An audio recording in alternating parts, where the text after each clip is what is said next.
At my own engagement party, my older sister stood up and told everyone I wasn't allowed to get married before her, because she's 14 months older. At first, people laughed. Then they realized she wasn't joking. And that's when I understood this wasn't about love. It was about hierarchy.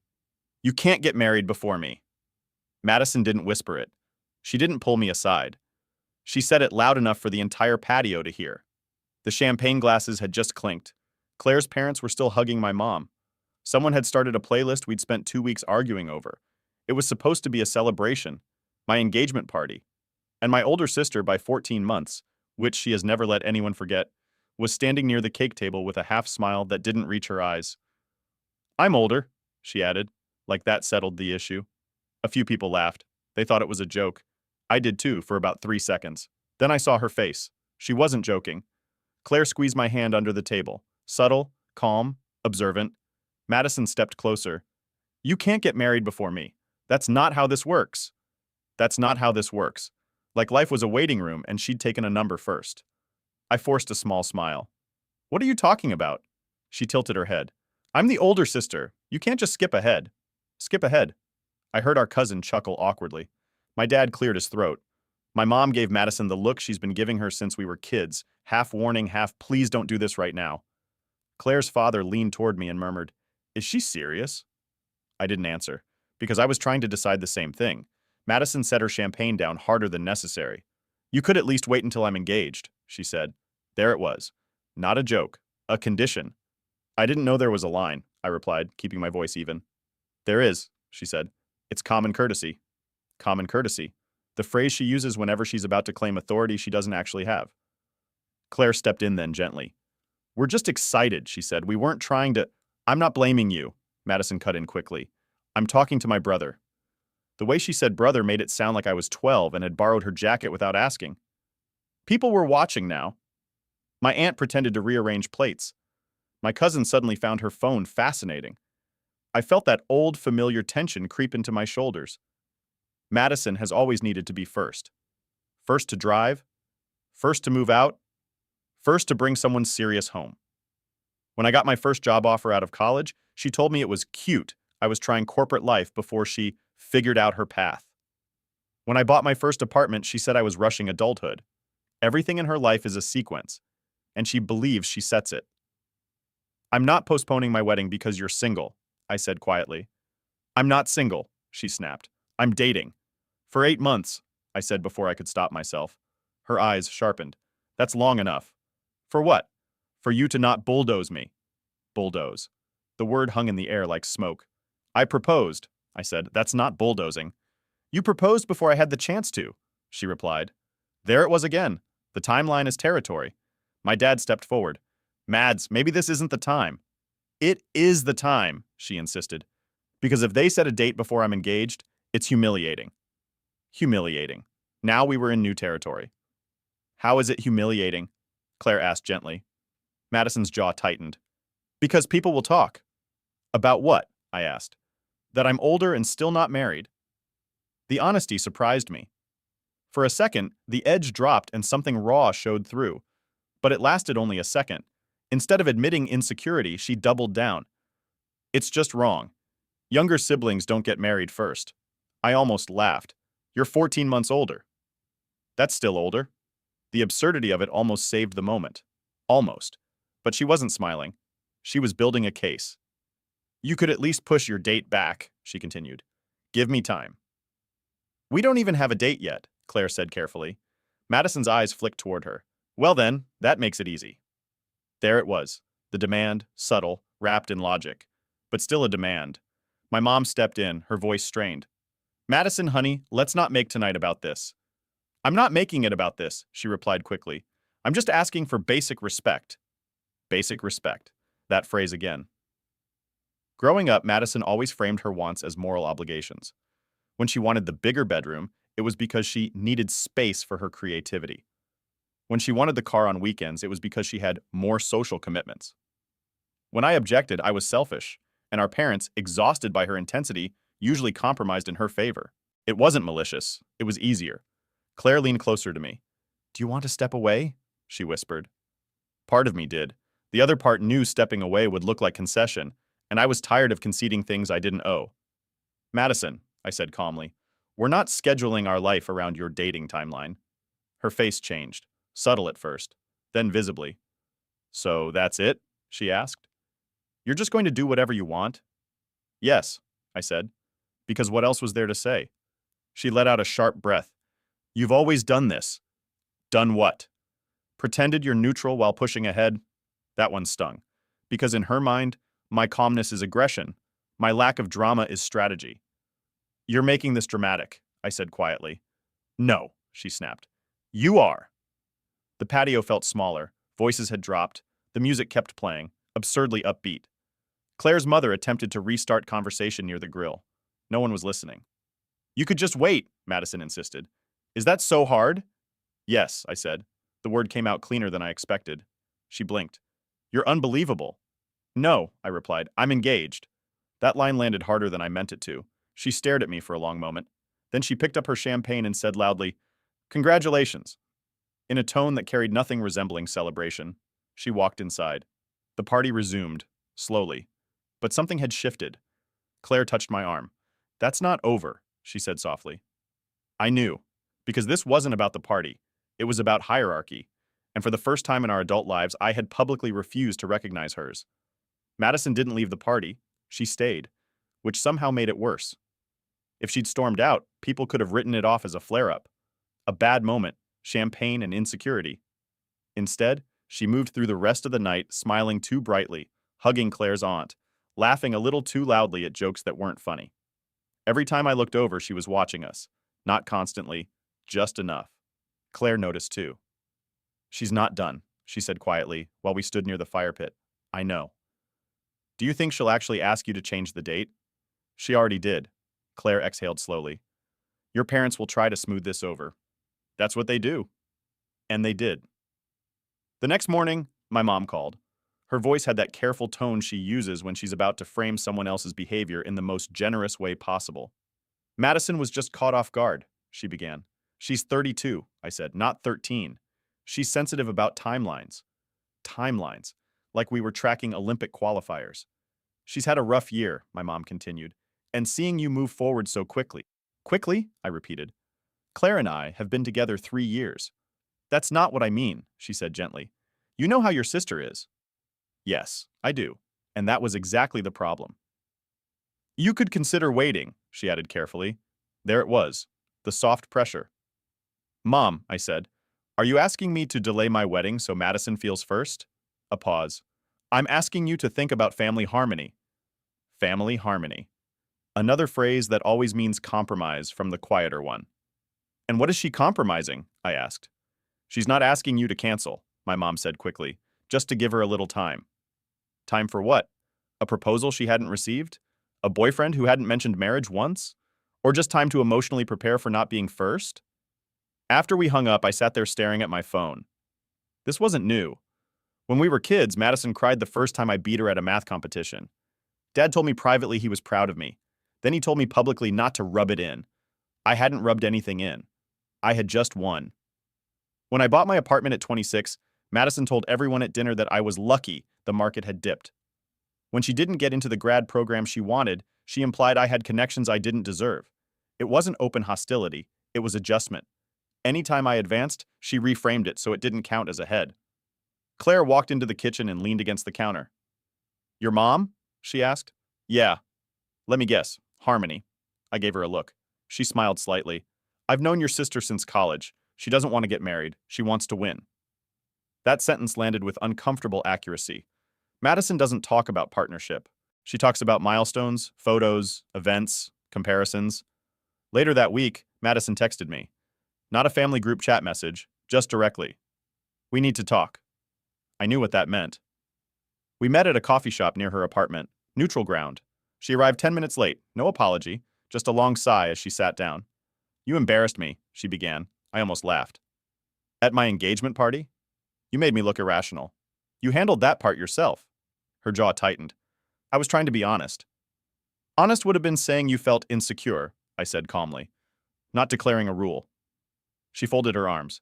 You don't understand how this looks. Explain it to me. She leaned forward. I'm older. I've always been older. There's an order to things. There's an order to birthdays, I said, not to life. That's naive. Is it? She shook her head. You're not thinking about how this affects me socially. There it was. Social optics. I'm thinking about my marriage, I replied. She let out a short, sharp breath. You've always been selfish. I almost smiled at that, because in Madison's dictionary, selfish means unwilling to yield. I'm getting married, I said. That's not an attack on you. It feels like one. That's your interpretation. Silence. She stirred her coffee without drinking it. You could just push it back, she said again, softer now. A year. A year. She said it like she was asking to borrow a jacket. And what happens if you're not engaged in a year? I asked. She didn't answer. Do I wait another? I continued. You're being dramatic. No, I said. I'm following your logic. Her eyes flicked up sharply. This is why people think you're cold. That old accusation again. You're confusing boundaries with coldness, I replied. She leaned back. Do you even care how this feels? Yes, I said honestly. I just don't think your feelings give you authority over my life. That one landed. She looked away. For a second, I saw something fragile there. Then it hardened again. You've always needed to be independent, she said quietly. And you've always needed to be first, I replied. We held each other's gaze, neither of us denying it. I don't want to look behind, she admitted finally. Behind. That was the word she'd been circling since the party. Behind. You're not in a race with me, I said. She didn't respond, because in her mind, we always have been. Growing up, everything was comparative. Grades, friends, jobs. If I bought something, she upgraded. If I got a raise, she pivoted. If I stayed steady, she chased louder. She doesn't compete with strangers. She competes with proximity, and I'm the closest. Are you setting a date soon? She asked suddenly. We're looking at next fall, I said. Her face changed again. You can't. There's no rule book. You could do winter, she insisted, or the year after. And if you're still not engaged? She pressed her lips together. You don't have to keep bringing that up. I have to bring up reality. Her hands trembled slightly as she picked up her cup. I just need time. For what? For things to align. Align, like fate is a calendar. Madison, I said quietly. I'm not postponing my life for a possibility. She looked at me like I'd just confirmed something she'd feared. You've changed, she said. No, I replied. I've stopped yielding. That conversation didn't end with shouting. It ended with distance. She left first. No hug, no resolution. Just a tight nod and we'll see. As I walked back to my car, I realized something. This wasn't about insecurity alone. It was about control slipping. For the first time, she couldn't adjust my timeline to match hers. And she wasn't sure who she was without that leverage. That night, my dad called. Your sister's upset, he said carefully. I know. Maybe you could be flexible. I've been flexible my entire life. Silence. You know how she is, he repeated. Yes, I do. And for the first time, I was wondering if everyone else was ready to know how I am too. The pressure didn't explode. It accumulated. That's how Madison works when she doesn't get immediate compliance. She doesn't scream. She builds a case. 2 days after our coffee meeting, she texted Claire. Not me. Claire showed me the message before responding. Hey, I hope this doesn't come off wrong, but I think Daniel is rushing things because he feels competitive. I just don't want you caught in that. Claire read it twice, then looked up at me. She's reframing this as your insecurity. Of course she is, Claire typed back. We've been together 3 years. We're not rushing. Madison responded almost immediately. I just think family order matters. It's tradition. Tradition. The word people use when they don't have logic. Claire put her phone down. She's trying to triangulate. I know. That was the first time I realized this wasn't just about sibling rivalry. It was about influence. If she couldn't move me, she'd try to move the person next to me. The following Sunday, we had dinner at my parents' house. Small group. Just immediate family. I knew before we walked in that it wouldn't be small emotionally. Madison was already there. She hugged Claire first, longer than necessary. Still excited? She asked, tone light. Very, Claire replied evenly. We sat, plates passed, small talk performed. Then, predictably, Madison brought it up. So, she said casually, have you picked a date? My mom's fork paused midair. We're narrowing it down, Claire said. Madison smiled. I think winter weddings are beautiful. Claire met her eyes. We're looking at October. The air shifted. Madison's expression didn't crack immediately. It tightened. October? She repeated. Yeah, I said. Next October. Next October is soon. It's a year away. That's not long. For planning a wedding? I asked. For giving people time. Time for what? She didn't answer directly. Instead, she turned to my parents. Don't you think it's a bit fast? My dad cleared his throat. Well, it's their choice.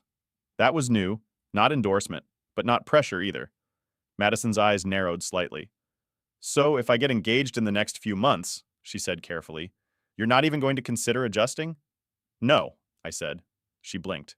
You wouldn't even discuss it? No. The firmness surprised even me. My mom jumped in. Maybe there's room for flexibility on both sides. There isn't, I said calmly. Madison laughed softly. You're unbelievable. There it is again, I replied. Because you're acting like this doesn't affect anyone else. It doesn't. It affects me. That doesn't make it my responsibility. Silence fell hard. Claire reached for my hand under the table. Madison's voice lowered. You know what this looks like? Tell me. It looks like you're trying to beat me. I leaned back. Madison, I proposed because I love Claire, not because I'm racing you. You always say that. Because it's true. She pushed her plate away. You've always resented that I was older. I stared at her. That's not true. Yes, it is, she insisted. You hate that I got things first. Like what? She opened her mouth, closed it, because there wasn't much there. First to drive, first to graduate, first to date seriously. But those weren't achievements. They were chronology. You don't get it, she said finally. No, I replied. I don't. She stood abruptly. This is humiliating. You keep using that word, I said. Who exactly is humiliating you? You are, she said, by refusing to acknowledge order. Order. There it was again. Life is hierarchy. You don't get authority over me because you were born 14 months earlier, I said evenly. Her face flushed. You think this is funny? No, I said, I think it's small. That one hit. She froze. Then she grabbed her purse. I can't do this. And she left.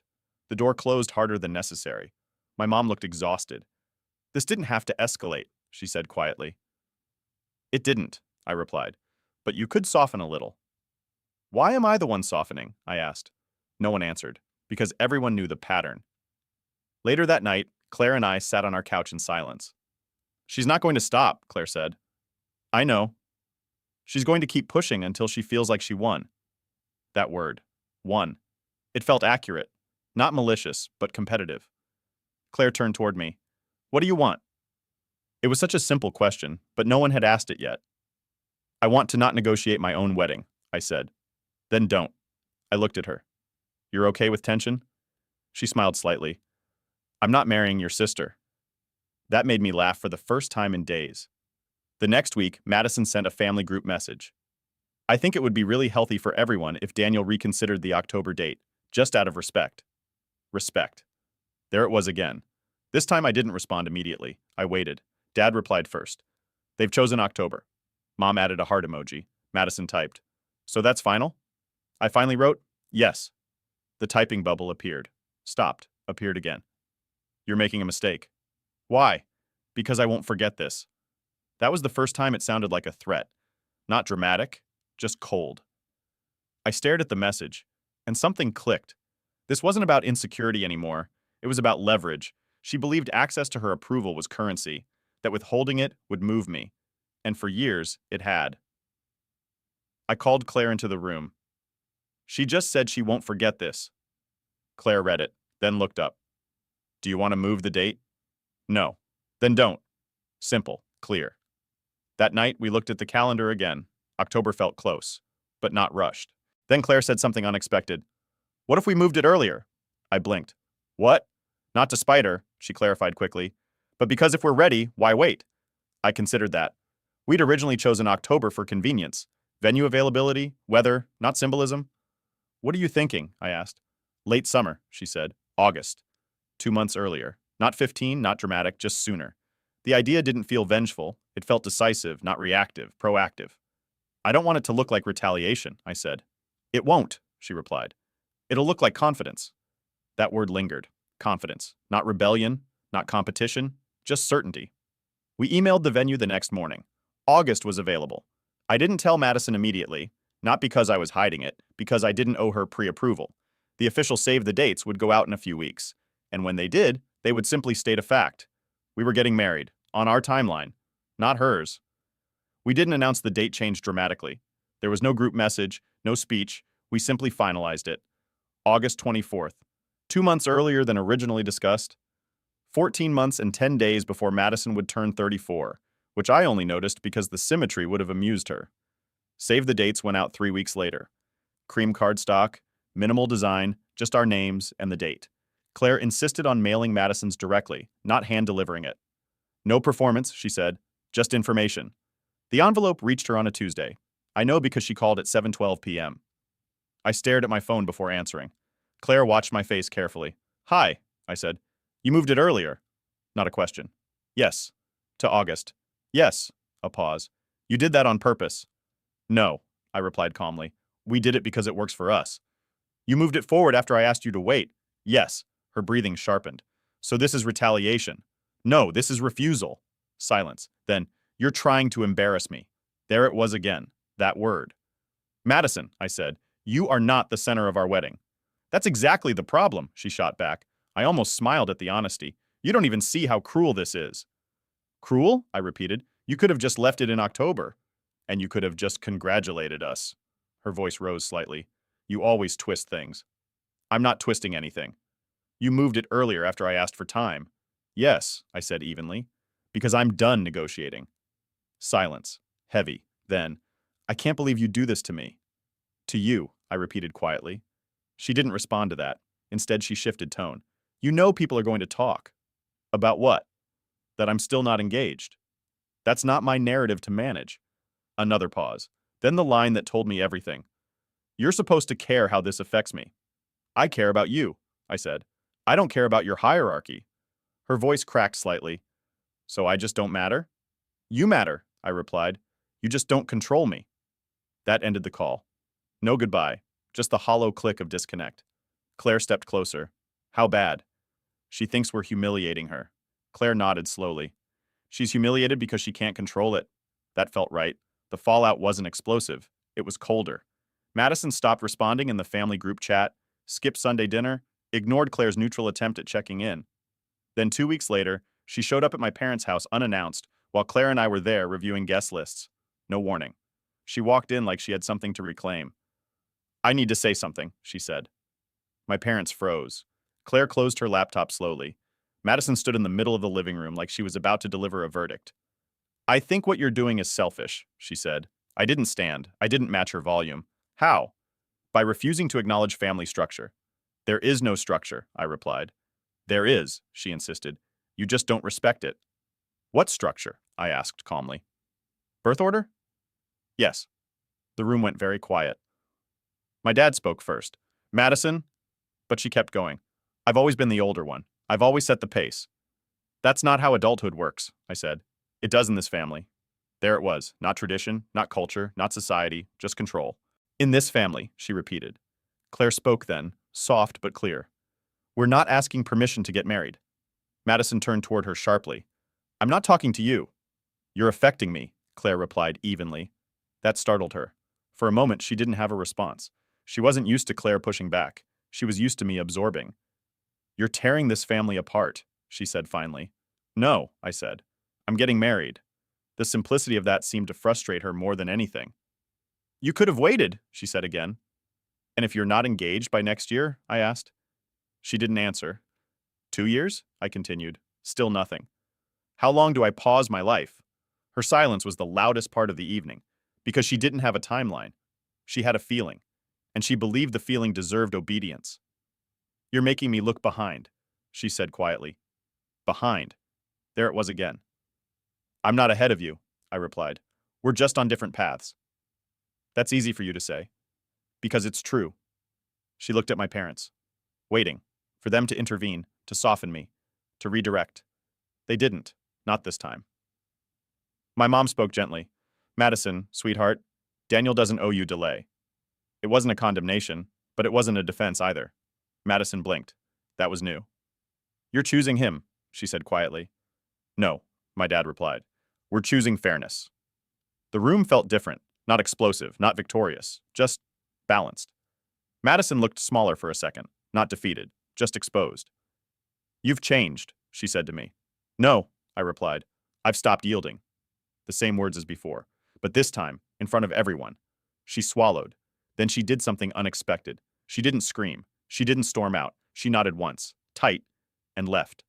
The wedding happened in August. She came, wore a muted blue dress, didn't make a speech, didn't sabotage anything. She kept her distance. And that distance felt honest. Not dramatic, not explosive, just real. We danced, we celebrated. No one talked about hierarchy. No one talked about order. And for the first time in our adult lives, Madison wasn't first. And I wasn't apologizing for it. We're not magically closer now. She still flinches when milestones come up. She got engaged 6 months after our wedding. I congratulated her, sincerely, because it wasn't a race. It never was.